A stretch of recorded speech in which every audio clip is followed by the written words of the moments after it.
O Fred, quando chegou no Fluminense, ele é um jogador que, você vê ele treinar, você já vê que ele é um jogador diferente, né? É um tremendo de um jogador de futebol. E a gente ficou muito rápido amigo. Amigo de ter relações amistosas. O Fred é muito bacana, sempre foi um cara com um coração muito grande.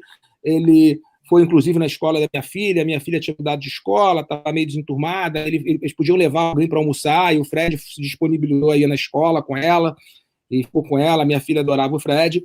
E o que aconteceu foi que o Fred tinha um costume de gostar de tratar as coisas dele em Belo Horizonte, porque ele ficava perto da família dele. Porque, acompanhando essa história do Gabigol agora, que quis ficar em São Paulo. De vez em quando o jogador ele quer, e não é porque ele não confia no departamento médico, não, é porque ele efetivamente é cômodo para ele ficar lá, ali. Principalmente o jogador é muito estrela. E ele teve uma contusão e foi tratar em Belo Horizonte. Na outra contusão que ele teve no outro ano, e lembrando o seguinte, quando eu voltei para o Fluminense, eu tive um atrito com o Totti Menezes, que foi um atrito que eu tive com o vice-presidente, que hoje é meu amigo pessoal também, que foi um telefone sem fio, mas quem me puxou para trazer de volta ao Fluminense foi o próprio Fred.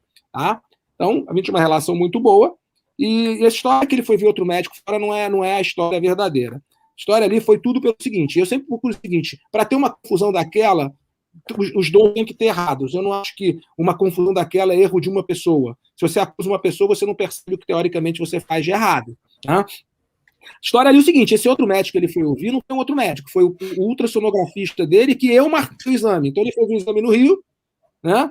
Ele fez o exame no Rio, o exame mostrou que ele tinha tido estiramento muscular de novo, na panturrilha, pequenininho, em fase de recuperação, e ele só confiava nesse ultrassonografista de Belo Horizonte. Eu marquei para ele ir para São Paulo, porque esse cara estava num congresso em São Paulo.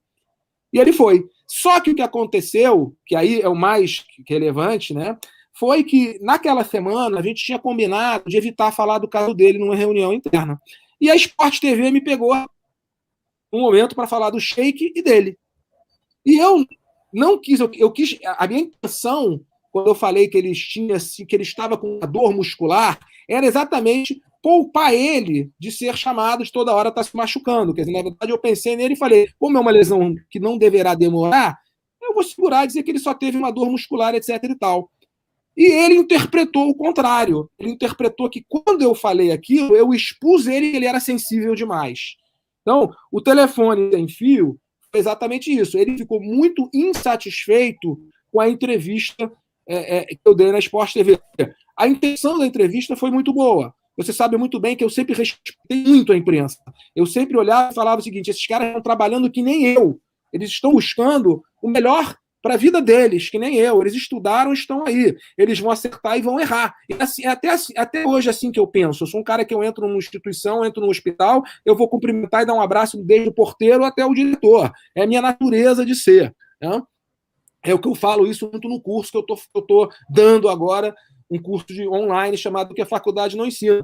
Só que ali eu deveria ter cumprido o que a gente combinou, que era não falar, teoricamente. A intenção foi boa, mas o resultado foi ruim. E o Fred, aí ele veio o erro dele. Ele tinha uma relação suficiente para ligar para mim e a gente conversar. O que ele fez? Ele foi, teoricamente, no vice-presidente de futebol, que não teve uma ação, ao meu ver, decente de homem comigo, que era o Alcides Antunes, e falo isso publicamente, falo isso na cara dele, já falei na cara dele, e ele deixou com que ele fosse na sala de imprensa dar aquela entrevista que ele deu contra a minha pessoa. E o Alexandre Bittencourt, na época, assessor de imprensa, ele disse que foi um dos mais tristes para ele, porque eu era muito amigo do Alexandre. E aquilo era um assunto que poderia ter sido resolvido internamente. Aquilo ali aconteceu na noite, eu sou judeu, e aconteceu na noite do Ano Novo Judaico, do Rosh Hashanah. Então eu deixei de ir para efetivamente a festa, o almoço, o jantar, desculpa, que teria com a minha família, para responder a imprensa. E eu respondi de uma forma muito polida, porque eu realmente conhecia a vida do Fred a fundo. Naquela época, ele não era casado, então ele era muito garotão, ele, sabe, tinha uma vida muito ativa, né? E eu não falei nada, eu apenas me defendi. Recebi telefonema de algumas pessoas, do Carlos Alberto, do Renato, do Branco, e a própria imprensa se posicionou de uma forma muito favorável. Eu recebi telefonema do Apolinho, recebi telefonema do Gilson Ricardo, essa galera toda, sabe, muito solidária. Por quê? Porque ele ali não valia. O Cuca tentou evitar o problema, o Cuca não estava nem no Fluminense, o Cuca, que eu acho que tinha uma relação muito próxima de mim, ele tentou evitar o problema. A gente teve essa coisa, eu pedi demissão para ninguém, porque ninguém me atendeu, o Orcades conseguiu me atender depois de algum tempo, o Alcides Antunes fugiu de mim durante uma semana, fugiu, literalmente não atendia o telefone. Eu queria pedir demissão para ele, porque ele era o vice-presidente de futebol. Até uma hora que eu descobri que ele estava num quarto do hotel, no Castro, em Goiânia, e eu liguei para o quarto dele, ele atendeu.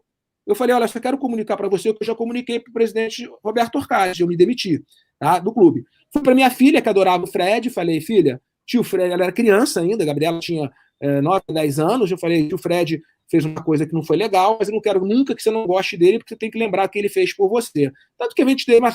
Passaram-se 6 meses, a gente se encontrou no Fluminense, ficou um olhando pro outro, ele veio falar comigo, falou, pô, acho que é hora da gente deixar disso aí de lado, etc e tal. Pô, a gente sentou num canto, lavamos alguns pratos sujos ali, teoricamente. Eu não sou um cara que guarda o rancor na minha vida, em hipótese nenhuma. Quando aconteceu o problema, eu procurei olhar onde eu errei, porque o que eu erro eu posso consertar, eu não posso consertar os erros dos outros. Isso eu ensinei muito para minha filha. Falei, filha, quando você tiver um conflito com alguém, primeiro pense e vê onde você errou. Porque o que você errou, você pode consertar. O que o outro errou, dificilmente você vai consertar.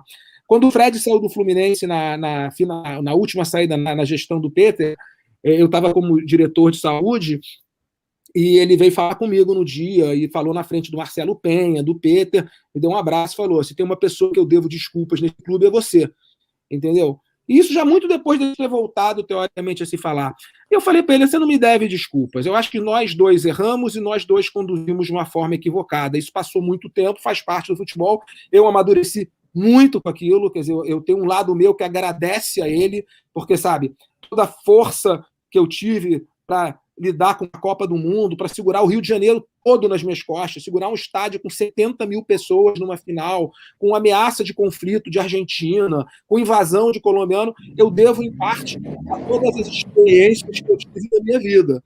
E a experiência com o Fred foi uma experiência que, para mim, apesar de ter sido bastante dolorosa na época, principalmente pelo que eu falei, porque nós éramos amigos, ela me trouxe muitas coisas positivas do ponto de vista de amadurecimento. Então, repito, eu acho que ele sabe qual foi o erro dele, eu sei qual foi o meu, e a nossa relação hoje, eu estou morando aqui na Suíça, a última vez que a gente se falou foi num campo quando o Fluminense jogou se eu não me engano, contra o Cruzeiro, acho que foi esse jogo mesmo que eu fiz, que a gente ganhou do Cruzeiro de 4-1 no Maracanã, em 2019, foi a última vez que a gente se falou.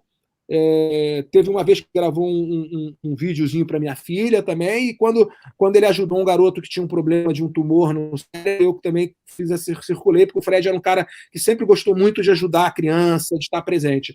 Eu acho que, apesar desse disparate, eu acho que ele carrega justamente o status de ídolo no Fluminense. Ele é um jogador fundamental para o clube, e no fundo, a gente nunca voltou a ser tão amigo como era antes. Eu acho que fica algumas acabam ficando dos dois lados algumas cicatrizes, mas torço muito para ele. Eu acho que ele está fazendo. Acho que ele é uma peça fundamental hoje nesse time que o Fluminense tem. Essa é mais ou menos a história, né? E é a mensagem que eu dou para as pessoas, para todo mundo mesmo. Quando existe um conflito, procura, porque em algum momento os dois lados erraram.